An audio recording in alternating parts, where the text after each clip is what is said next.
Hello, good evening, students. Today in 11th class physics, we are starting a new topic, springs. Springs बच्चों अभी हम लोग जानते हैं, we use springs in daily life. Daily life में कई जगह अभी हम लोग यूज करते हैं. अब इसमें springs में, suppose if you are having a spring which is placed on a horizontal surface and a block is attached to it. And it is fixed on one and. आपने इसको एक एंड पर fix कर दिया. तो spring में एक special property होती है कि अगर आप इसको डिफॉर्म करने की कोशिश करो, डिफॉर्म करने की कोशिश मतलब ये है कि आप इसकी लेंथ को चेंज करने की कोशिश करो. That means if you are trying to pull this spring, अगर आप इस स्प्रिंग को पुल करने की कोशिश करेंगे by bringing this block towards the right side, if you're trying to pull the spring towards the right side, or if you're trying to compress the spring, अगर आप इस ब्लॉक को लेफ्ट की तरफ लाने की कोशिश करो, तो अभी हम लोग ये देखते हैं कि आप जितना ज्यादा आप इसको पुल करोगे उतना ज्यादा फोर्स आपको लगेगा इसको एक्सटेंड या कंप्रेस करने में. और जैसे जैसे ये एक्सटेंशन बढ़ेगा, आप इसको एक्सटेंड कर रहे हैं और एक्सटेंड करोगे तो then you feel a force in your hands. जैसे जैसे अभी आप इसको एक्सटेंड करोगे, आप अपने हाथों में एक फोर्स फील करोगे. अगर आप इसमें राइट की तरफ एक्सटर्नल फोर्स अप्लाई कर रहे हो तो स्प्रिंग के अंदर एक फोर्स जनरेट होगा, और ये स्प्रिंग के अंदर जो फोर्स जनरेट होगा वो ऑपोजिट डायरेक्शन का होगा. And larger the amount by which you are changing the length, आप इसको जितना ज्यादा एक्सटेंड करोगे उतना ज्यादा फोर्स अभी आप फील करोगे अपने हाथ के ऊपर. हाथ के ऊपर कैसा फोर्स फील करोगे? If you are trying to pull this towards the right side, then you will feel a force towards the left side. Right या लेफ्ट नहीं बोलकर अभी हम लोग इसको ऐसा बोलेंगे, अगर आप इसको एक्सटेंड करने की कोशिश करोगे, एलोंगेट करने की कोशिश करोगे, तो वापस एक फोर्स फील करोगे टुवर्ड्स द लेफ्ट साइड. अब ऐसे ही अगर आप इस स्प्रिंग को कंप्रेस करोगे, suppose if you are applying a force in this direction, this is the direction in which the external force is applied, then you will feel a restoring force which will be generated in the spring which will try to restore the original position. मतलब अभी हम लोग कह रहे हैं अगर आप इसको ऐसा कंप्रेस करोगे तो आपके हाथ के ऊपर एक फोर्स फील होगा टुवर्ड्स द राइट साइड. आपने लेफ्ट की तरफ फोर्स अप्लाई किया, राइट की तरफ फोर्स फील करोगे, और ये जो स्प्रिंग के अंदर फोर्स जनरेट होगा उसको अभी हम लोग स्प्रिंग फोर्स बोलेंगे. And the force which is produced in the spring will now be represented by FSP. FSP, force acting in the spring. तो इसमें अब हम लोग ये कहते हैं कि दो फोर्सेस काम कर रहे हैं. One is the external force which tries to deform the spring. ये एक एक्सटर्नल फोर्स है जो इसको डिफॉर्म करने की कोशिश कर रहा है. मतलब डिफॉर्म करने की कोशिश कर रहा है. This force F external tries to change the length. ये फोर्स क्या करता है बच्चों? ये फोर्स जो है स्प्रिंग की लेंथ को चेंज करने की कोशिश करेगा. और फिर दूसरा फोर्स इसके अंदर प्रोड्यूस जो होगा, FSP, this is the internal force produced inside the spring. This is due to the property of the string. मतलब अगर आप स्प्रिंग को डिफॉर्म करने की कोशिश करोगे तो स्प्रिंग के अंदर एक रेजिस्टेंस जनरेट होगा, एक अपोजिंग फोर्स जनरेट होगा. अगर आप इसको एलोंगेट करने की कोशिश करोगे तो ये एलोंगेशन को वापस ठीक करने की कोशिश करेगा, और अगर आप इसको कंप्रेस करोगे तो ये कंप्रेसिंग फोर्स या कंप्रेसिंग एक्शन को अपोज करेगा internal force. So there are two types of forces. One is the external force, और एक्सटर्नल फोर्स जो है इसका साइज चेंज करने की कोशिश करेगा, और इंटरनल फोर्स जो है वो उसको ओरिजिनल साइज को रिस्टोर करने की कोशिश करेगा. तो एफएसपी जो इंटरनल फोर्स है, this is also termed as what? The restoring force. और अब इस रिस्टोरिंग फोर्स में या स्प्रिंग फोर्स की खासियत क्या है कि ये स्प्रिंग फोर्स जो है बच्चों, this is a variable force, ये एक वेरिएबल फोर्स है। कैसा वेरिएबल फोर्स है? This F S P will be proportional to the change in length. इसका मतलब क्या है? आप जितना ज्यादा लेंथ इसकी चेंज करोगे उतना ज्यादा इसके अंदर इंटरनल फोर्स जनरेट होगा। और यह भी चीज सोचकर देखना कि अगर आपको इस स्प्रिंग की normal length, suppose this is the normal length, normal position, अब इसकी नॉर्मल पोजीशन, अगर आपको इसकी नॉर्मल पोजीशन से अगर आपको इसको एक्सटेंड करना है बाय 1 सेंटीमीटर तो आपको कुछ फोर्स लगेगा। And if you have to extend this by 2 centimetre then some larger amount of effort will be required, आपको और ज्यादा फोर्स लगेगा। अब आप इसको अगर एक्सटेंड करना चाहें by 3 centimetre, if you want to elongate the spring by a length of 3 centimeter then still larger force will be required। तो ये भी आपने एक्सरसाइज करते समय देखा भी होगा, जो जिम्स वगैरह में मशीन्स रहती हैं, larger the amount by which you extend larger is the effort required। अगर नॉर्मल लेंथ ऐसी है आप उसको थोड़ा सा पुल करोगे तो कम एफर्ट लगेगा। अगर आपको इसकी लेंथ ज्यादा इंक्रीज करनी है, जितनी ज्यादा आपको लेंथ एक्सटेंड करनी है, लेंथ एलोंगेट करनी है, उतना ज्यादा फोर्स लगेगा। तो जितना ज्यादा आप एलोंगेट करोगे उतना ज्यादा इंटरनल फोर्स आएगा। तो सारी चीजें रिलेटेड हैं, जितना ज्यादा आप फोर्स लगाओगे बाहर से उतना ज्यादा इसमें एक्सटेंशन आएगा, और जितना ज्यादा एक्सटेंशन आएगा उतना ही ज्यादा रिस्टोरिंग फोर्स जनरेट होगा। और इसमें अभी हम लोग ये कहते हैं कि in equilibrium position, in equilibrium position the external force is equal and opposite to what? The force which is generated inside the spring। अब इसमें बच्चों ध्यान से सुनना, FSP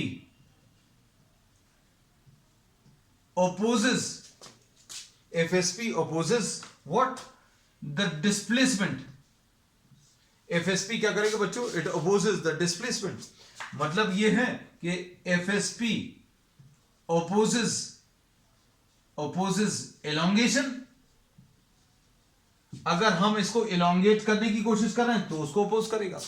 हमने ये करके देखा कि भाई आप इसमें राइट की तरफ फोर्स लगाओ, ब्लॉक को राइट की तरफ ले जाओ, और राइट की तरफ ले जाओगे तो अभी हम लोग फोर्स फील करेंगे हाथ में। ये बच्चों ये जो इंटरनल फोर्स है ये आप फिजिकली फील भी कर सकते हैं। कैसे?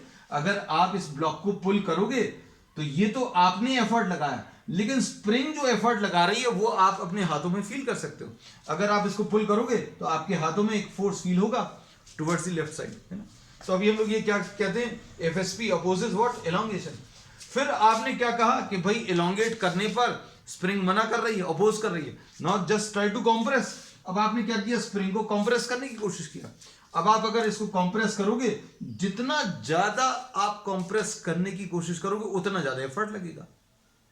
जितना ज्यादा आप एफर्ट लगाओगे उतना ज्यादा कंप्रेशन आएगा, और जितना ज्यादा कंप्रेशन आएगा उतना ज्यादा स्प्रिंग का फोर्स जनरेट होगा। और ये स्प्रिंग का जो अंदर का फोर्स है वो आप अपने हाथ पर फील कर सकते हैं, है ना। The person who is applying the force can actually feel this force. ये तो आप खुद अप्लाई कर रहे हो, एक्सटर्नल फोर्स तो आप खुद अप्लाई कर रहे हो, लेकिन ये स्प्रिंग के अंदर जनरेट हो रहा है। It is due to the property of the spring.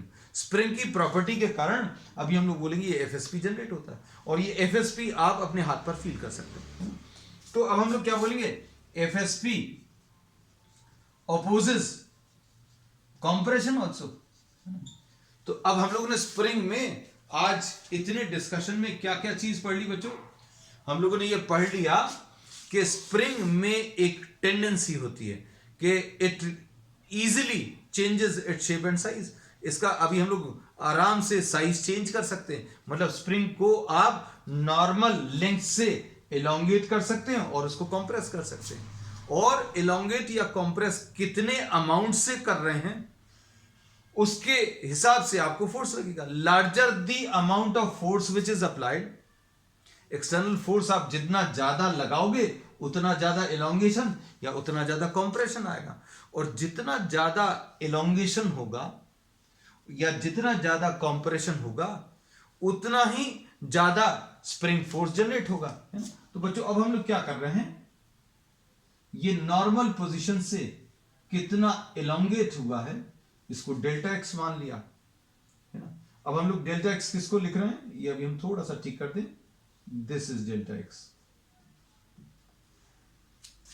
अब कितना इसको अपनी जगह से कंप्रेस किया, ये नॉर्मल पोजीशन है बच्चों। देखो इस ब्लॉक का राइट वाला एंड, इस ब्लॉक का राइट वाला एंड नॉर्मल पोजीशन है, ये ब्लॉक का राइट वाला एंड यहां पर आ गया, तो ये डेल्टा एक्स आ गया। तो ये दोनों अभी हम लोगों ने डेल्टा एक्स से मार्क किया। So either if you elongate the spring और कंप्रेस द स्प्रिंग, दोनों में एक एफर्ट लगेगा, और एफर्ट जितना ज्यादा लगाओगे उतना ज्यादा एलोंगेशन, और जितना ज्यादा एलोंगेशन आएगा उतना ज्यादा स्प्रिंग फोर्स। तो अब हम लोग इसको कैसा बोल सकते हैं बच्चों,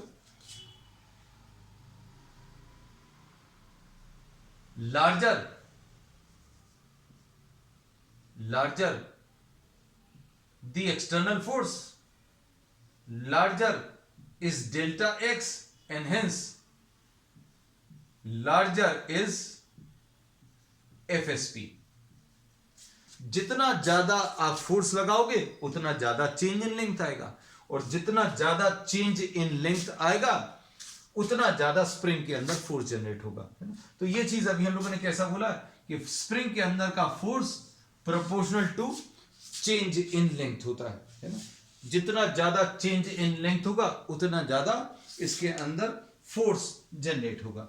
अब बच्चों इस प्रॉपर्टी को, ये जो अभी हम लोगों ने पढ़ा है कि FSP, the force which is generated in the spring is proportional to delta x,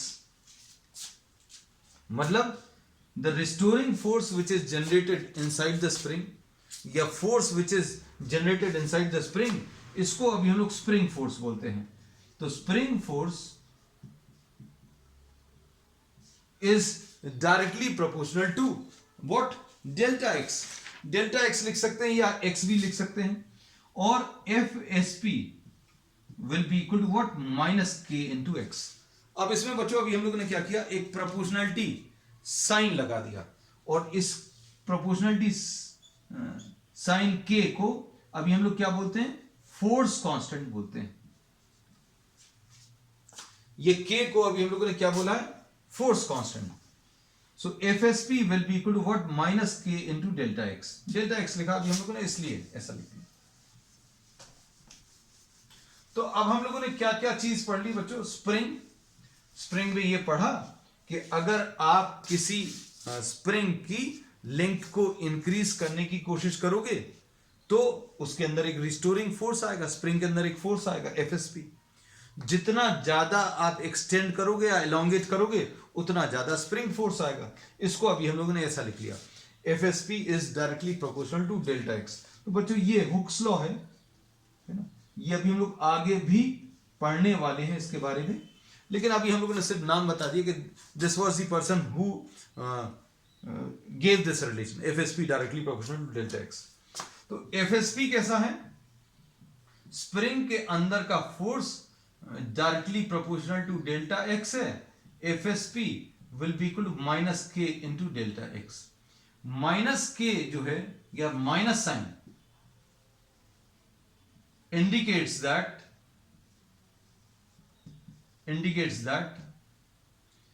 FSP opposes delta x। FSP opposes delta x का मतलब क्या है, अब इसको समझो। हम लोग ये कहते हैं कि अगर डेल्टा x एलोंगेशन है, अगर यहां से राइट की तरफ है, डेल्टा x अगर एलोंगेशन है इस डायग्राम में, for the diagram this is towards the right side, इस डायग्राम में ये एलोंगेशन राइट की तरफ बना है, तो FSP कहां की तरफ आया, अगर हमने इसको राइट की तरफ पुल किया तो स्प्रिंग के अंदर का जो फोर्स है वो कहां की तरफ आएगा, लेफ्ट की तरफ। अब इसमें अगर अभी हमने कंप्रेस किया तो डेल्टा एक्स, ये देखो बच्चों, ये नॉर्मल पोजीशन से अभी हम इसको लेफ्ट की तरफ ले आए, तो डेल्टा एक्स अगर कॉम्प्रेशन है, डेल्टा एक्स अगर कॉम्प्रेशन है, मतलब for the diagram compression is towards left, इस डायग्राम में कॉम्प्रेशन लेफ्ट की तरफ है, तो एफएसपी कहां की तरफ फील करोगे? राइट की तरफ। FSP will be towards the right side, है ना। तो नेगेटिव साइन का एक सिग्निफिकेंस है क्या, कि ये एफएसपी जो है किसको अपोज करता है? FSP is opposite to delta x. FSP oppose करता है, किसको अपोज करता है बच्चों? डेल्टा एक्स को अपोज करता है। अब इसमें आ जाओ बच्चों के पर, ये जो फोर्स कांस्टेंट है इसके बारे में थोड़ी सी बात करते हैं। के जो है एफ एस पी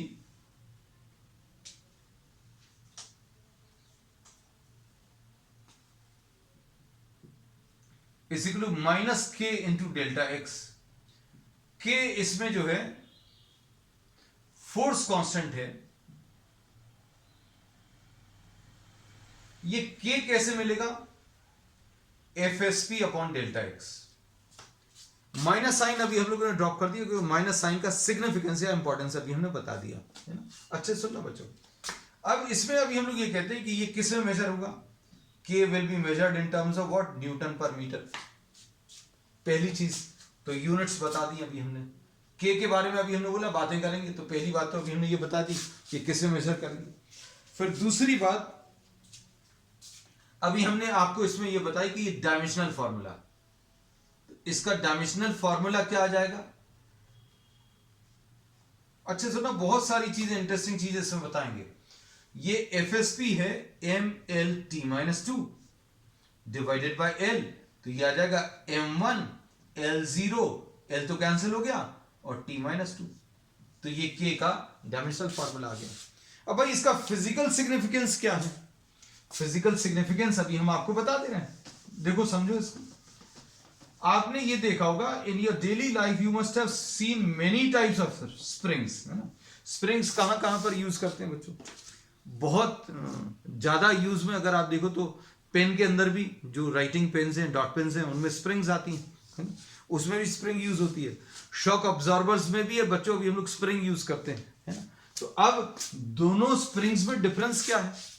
दोनों स्प्रिंग्स में सोचकर देखो, पेन के अंदर जो स्प्रिंग होती है, जो डॉट पेन है उसके अंदर जो स्प्रिंग होती है, आप उसको अगर स्ट्रेच करोगे तो थोड़ा सा भी फोर्स अप्लाई करने पर, थोड़ा सा भी फोर्स अप्लाई करने पर बहुत ज्यादा एक्सटेंड हो जाती है।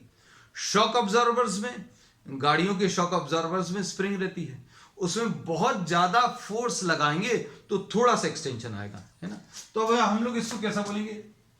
Stiff spring.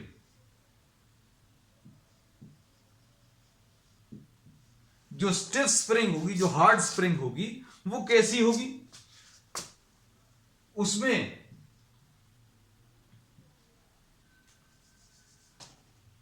Larger force will result in a small delta x। अच्छे समझना ये बात को। जो हार्ड टाइप की स्प्रिंग होगी उसमें बहुत ज्यादा फोर्स लगाने पर larger force will result in a small delta x. तो k कैसा आएगा? f divided by delta x। बहुत ज्यादा ये लगाने पर बहुत कम ये आएगा, मतलब k की value will be very large. तो k की वैल्यू बच्चों कैसी रहेगी? Very large. किसके लिए? k is very large for a stiff spring. समझ आ गई बात? अब पेन की स्प्रिंग को देख लो, है ना। पेन की स्प्रिंग, है ना, ये एक एग्जांपल दे रहे हैं बच्चों। पेन की स्प्रिंग में very small force will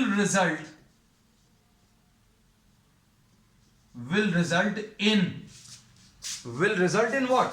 this will result in a very large delta x. आप थोड़ा सा भी फोर्स लगाओगे तो वो बहुत ज्यादा एक्सटेंड हो जाएगी। अब बताओ फिर क्या कह सकते हैं के बारे में। के क्या चीज है बच्चों? के इसमें है F divided by delta x. अगर हम बहुत कम इसको रखें, वेरी स्मॉल, और ये वेरी लार्ज, तो आंसर के कैसा आएगा? Very very small. तो क्या कह सकते हैं? अब ये चीज पता चल गई। के क्या है? ये फोर्स कांस्टेंट है।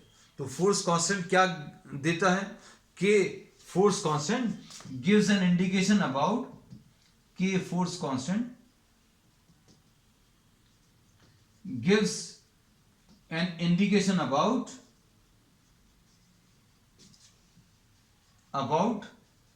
the stiffness of the spring.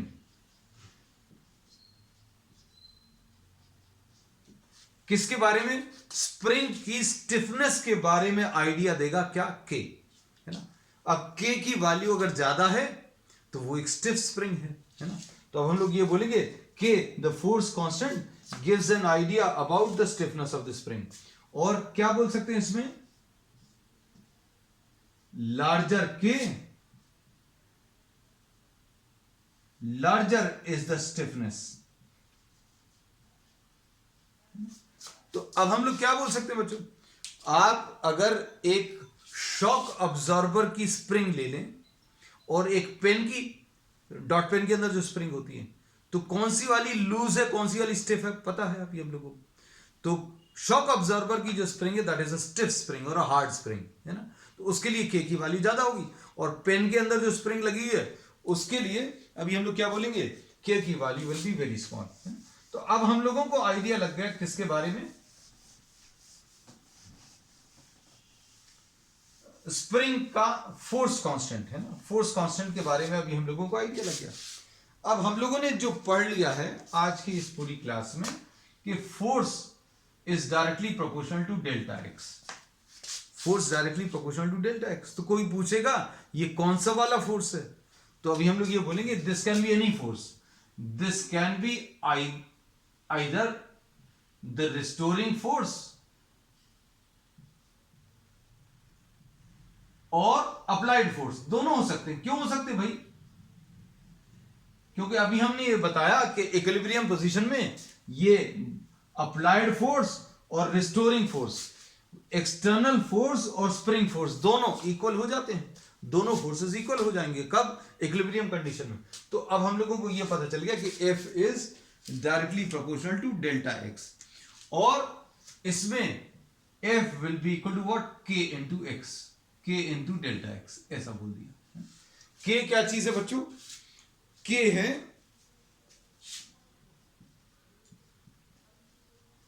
Force constant. ठीक, अब अच्छे से सुनना। K जो है this depends on, K depend करता है किस किस के ऊपर बच्चों? फैक्टर्स अभी हम लोग बता दें तो बच्चों इसमें 3 फैक्टर्स हैं। This depends on the wire used to make the spring। उसके ऊपर डिपेंड करेगा। इसमें किस किस चीज के ऊपर डिपेंड करेगा बच्चों? इसमें आपने ये थिन वायर ली है, ये थिक वायर ली है।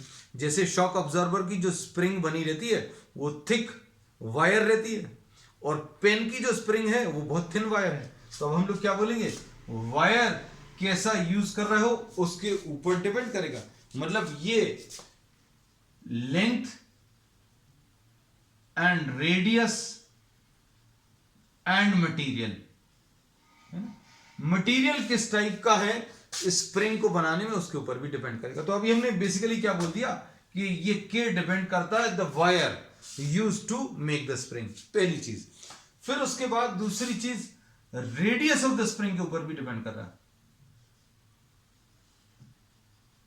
रेडियस ऑफ द स्प्रिंग बच्चों, अगर आपने ये कम रेडियस की ली है, ये ज्यादा रेडियस की, इसके ऊपर भी डिपेंड करता है। एंड तीसरी चीज बच्चों, ये लेंथ ऑफ द स्प्रिंग के ऊपर भी डिपेंड करता है।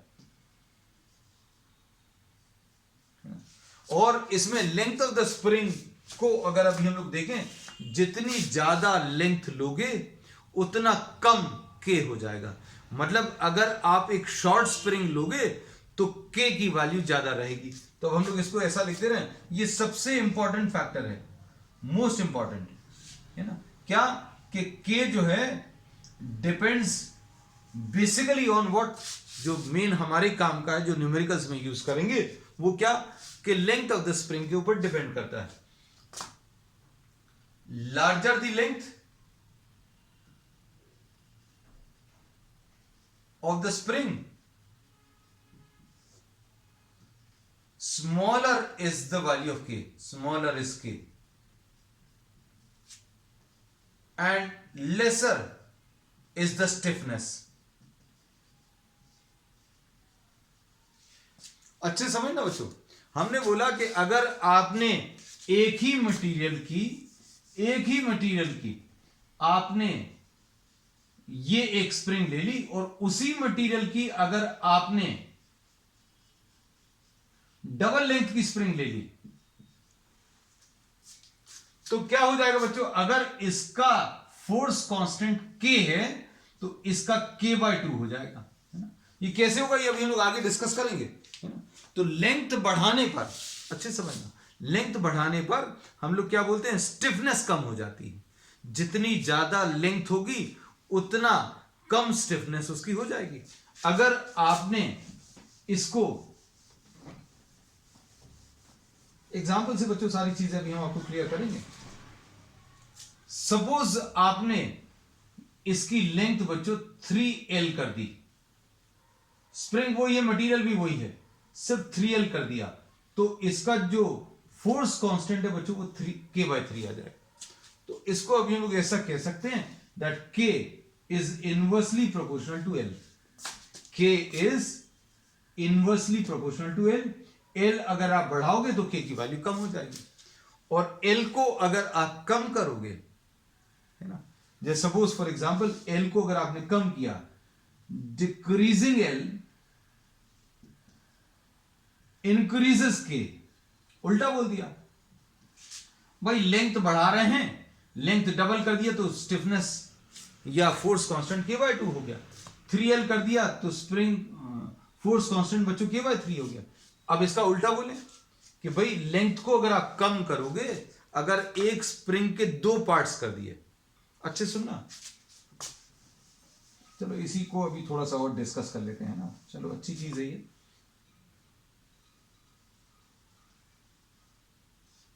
सपोज आपने यहां से इसके 2 पार्ट्स कर लिए,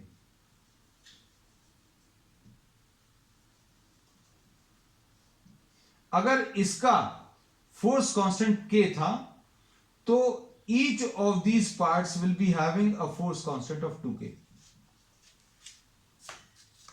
अगर आपने इसके 3 पार्ट्स कर लिए बच्चों, अगर आपने इसके 3 पार्ट्स कर लिए तो क्या होगा, अगर ये लेंथ L थी, ये L बाय 2 थी, अब ये L बाय 3 और ये L बाय 3, तो इनका जो फोर्स कांस्टेंट है वो 3k और 3k हो जाएगा। हमने दोनों तरीके से बच्चों आपको बता दिया कि लेंथ को अगर आप बढ़ाओगे तो क्या होगा, लेंथ को बढ़ाने पर फोर्स कांस्टेंट कम हो जाएगा, और लेंथ को अगर आप कम करोगे तो फोर्स कांस्टेंट बढ़ जाएगा, है ना। चलो अब नेक्स्ट इसके बाद बच्चों, नेक्स्ट अभी हम लोग ले रहे हैं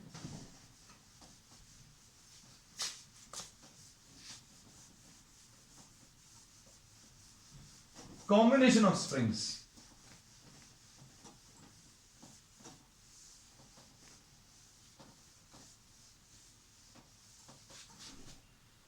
नेक्स्ट टॉपिक इसमें जो है बच्चों, combination of springs.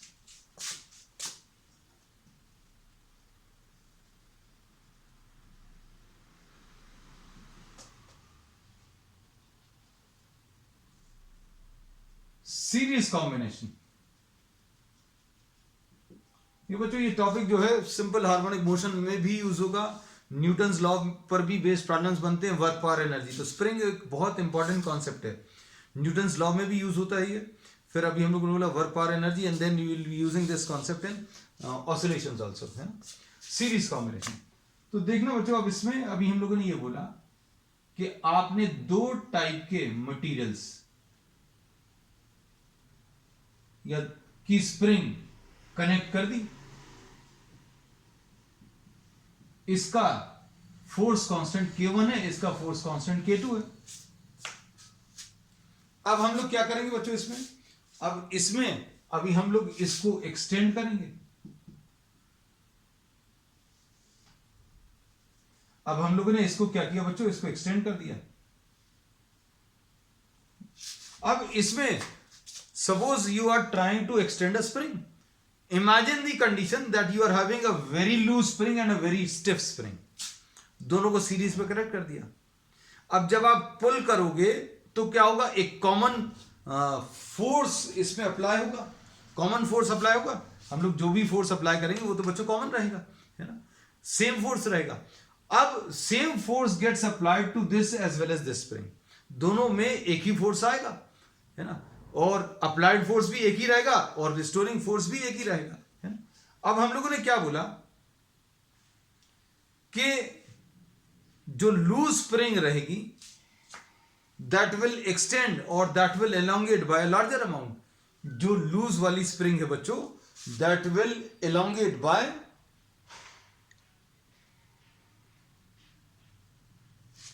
a larger amount, just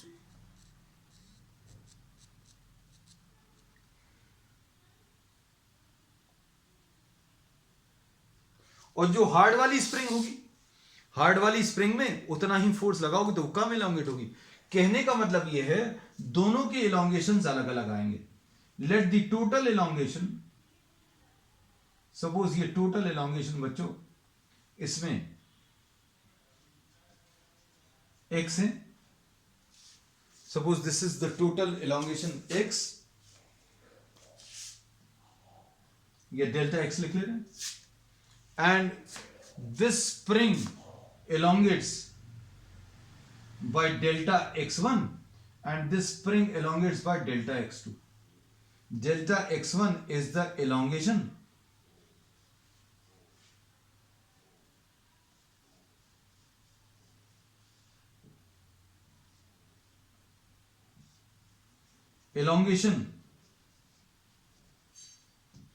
of the first spring, and delta x2 is the elongation of the second spring. अब delta x will be equal to, क्या कह सकते हैं बच्चों, delta x will be equal to delta x1 plus delta x2। Total extension बच्चों कैसे मिलेगा, total extension, the total extension delta x will be equal to delta x1 plus delta x2। अब क्या लिख सकते हैं, the force acting in the first spring F1 will be equal to K1 delta x1 and F2 will be equal to K2 delta x2। F1 F2 जरूर लिख दिया, लेकिन F1 और F2 बच्चों स्प्रिंग में जो फोर्स है वो तो सेम है। अब हम लोग क्या लिख सकते हैं, F will be equal to K1 delta x1, this will be equal to K2 delta x2। तो अब इससे क्या कर सकते हैं, डेल्टा x1 की वैल्यू मिल जाएगी, कितनी आ जाएगी बेटा, देखो F upon K1, delta x1 की वैल्यू कैसे मिलेगी, F अपॉन K1। इसमें कोई कंफ्यूजन तो नहीं है इस चीज को लेकर। फोर्स तो बच्चों अभी हम लोग बोलेंगे दोनों स्प्रिंग्स में एक ही आएगा। Suppose if you are applying a force F, then the restoring force generated in the springs will be F। आपने एक फोर्स लगाया और इस सिस्टम ने एक कॉमन फोर्स जनरेट किया। मतलब ऐसा तो नहीं होगा कि इसके अंदर फोर्स अलग आएगा, इसके अंदर फोर्स अलग आएगा, फोर्स तो सेम फील होगा। भाई आपने दोनों स्प्रिंग्स को कनेक्ट किया, आपने इसको पुल किया, तो आपके हाथ में एक फोर्स फील होगा, और वो फोर्स जो है वो कॉमन फोर्स रहेगा दोनों का। ऐसा तो होगा नहीं कि इसका फोर्स अलग फील होगा, इसका अलग फील होगा, दोनों का एक कॉमन फोर्स आएगा, and this force will be F, है ना। इसलिए अभी हम लोगों ने क्या लिख लिया बच्चों, रिलेशन लिखते समय जरूर लिखा F1 और F2, लेकिन फिर अभी हमने बोल दिया कि F1 और F2 और F बराबर है, तो F will be equal to K1 delta X1 and F2 will be equal to K2 delta X2। तो डेल्टा X1 की वैल्यू F अपॉन K1 और डेल्टा X2 की value F upon K2, values रख लो।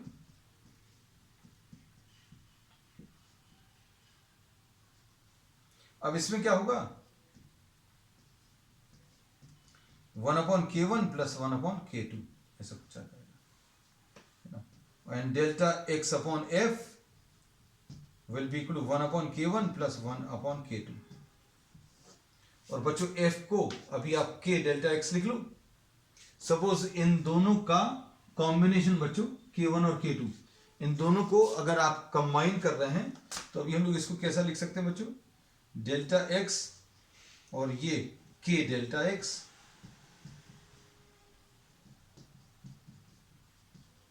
तो 1 upon k will be equal to 1 upon k1 plus 1 upon k2। इसका मतलब क्या है, अगर आप दो स्प्रिंग्स जिनका फोर्स कांस्टेंट k1 और k2 हैं, अगर आप इनको कंबाइन करोगे तो रिजल्टेंट k की वैल्यू कितनी मिलेगी, 1 upon k1 plus 1 upon k2 ऐसा कुछ आएगा। और ये रिलेशन बिल्कुल वैसा ही है जैसा पैरेलल कॉम्बिनेशन ऑफ रेजिस्टेंसेस में होता था, 1 upon r is equal to 1 upon r1 plus 1 upon r2। लेकिन यहां पर ये कौन सा कॉम्बिनेशन है बच्चों, ये सीरीज कॉम्बिनेशन है। और इसमें देखना ध्यान से, अगर आप k1 की वैल्यू 2 ले लो और k2 की वैल्यू 4 ले लो, तो 1 अपॉन k की वैल्यू कितनी आ जाएगी, 1 अपॉन 2 प्लस 1 अपॉन 4, जिसको किस सॉल्व करने पर ये 2 प्लस 1 यानी k की वैल्यू 4/3 आ जाएगी। मतलब आंसर जो आता है वो इन दोनों में से जो छोटी वैल्यू है k1 और k2 में, जो लूज वाली स्प्रिंग थी उसकी k की वैल्यू 2 थी, उससे भी छोटा इसका आंसर आएगा। मतलब क्या है, जो रिजल्टेंट रहेगा, मतलब ये स्प्रिंग जो है वो किस में कन्वर्ट हो जाएगी, that will convert into a less stiff spring. एक जैसी भी स्प्रिंग थी बच्चों, एक लूज थी और एक स्टिफ थी, दोनों को कंबाइन करने पर एक ऐसी स्प्रिंग बनी जिसका के कम वैल्यू ऑफ के जो है, जैसे k1 की वैल्यू 2 और k2 की वैल्यू 4 लिया है, इसका जो कंबाइन करने पर के आया वो कितना आया बच्चों, इनमें से जो कम स्टिफ स्प्रिंग है उसके से भी कम इसका के आया। तो क्या कह सकते हैं बच्चों, सीरीज कॉम्बिनेशन में के की वैल्यू डिक्रीज हो जाती है, यानी कि स्टिफनेस बच्चों डिक्रीज हो जाती है। बस ये याद रखना मेन। तो ये कौन सा कॉम्बिनेशन आ गया बच्चों, ये आ गया आपका सीरीज कॉम्बिनेशन, है ना। और बच्चों इसमें दूसरा कॉम्बिनेशन है पैरेलल कॉम्बिनेशन, तो ये तो छोटा सा है, तुरंत हो जाएगा, it will not take much time. Parallel combination में आपने सेम लेंथ की दो अलग अलग टाइप की स्प्रिंग्स ले ली। अब जब आप इनको पुल करोगे तो इसमें क्या चीज सेम आएगी बच्चों,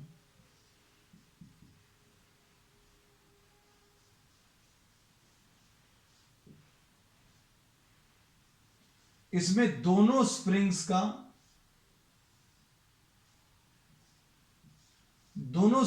के लिए बच्चों क्या चीज, डेल्टा एक्स सेम रहेगा। अगर आप इस ब्लॉक को पुल कर रहे हो तो दोनों केसेस के लिए क्या चीज सेम रहेगा बच्चों, डेल्टा एक्स।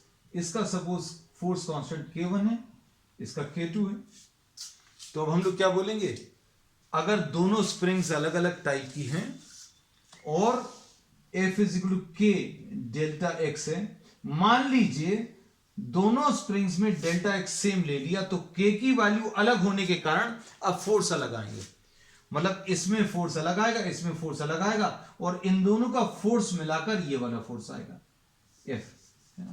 तो अब हम लोग इसको सॉल्व कर लेंगे। सॉल्व करने में क्या आएगा बच्चों, F will be equal to what, F1 plus F2, और F1 क्या मिलेगा, K1 डेल्टा एक्स, और F2 कितना आ जाएगा बच्चों, F1 K1 डेल्टा एक्स, और F2 की वैल्यू कितनी आ जाएगी, K2 इंटू डेल्टा एक्स।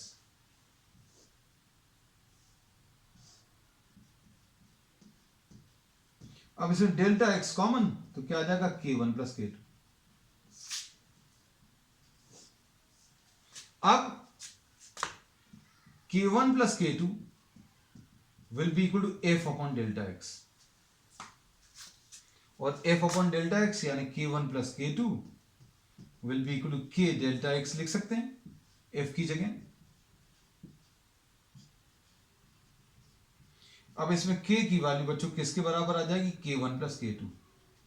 तो ये पैरेलल कॉम्बिनेशन ऑफ स्प्रिंग्स है, और पैरेलल कॉम्बिनेशन में जो K का आंसर आता है वो सीरीज कॉम्बिनेशन ऑफ रेजिस्टेंस की तरह आता है। अब यहां पर अगर आपने K1 की वैल्यू बच्चों 2 ले ली और K2 की वैल्यू 4 ले लिया, तो K कितना आ जाएगा, K की वैल्यू 2 प्लस 4 यानी 6।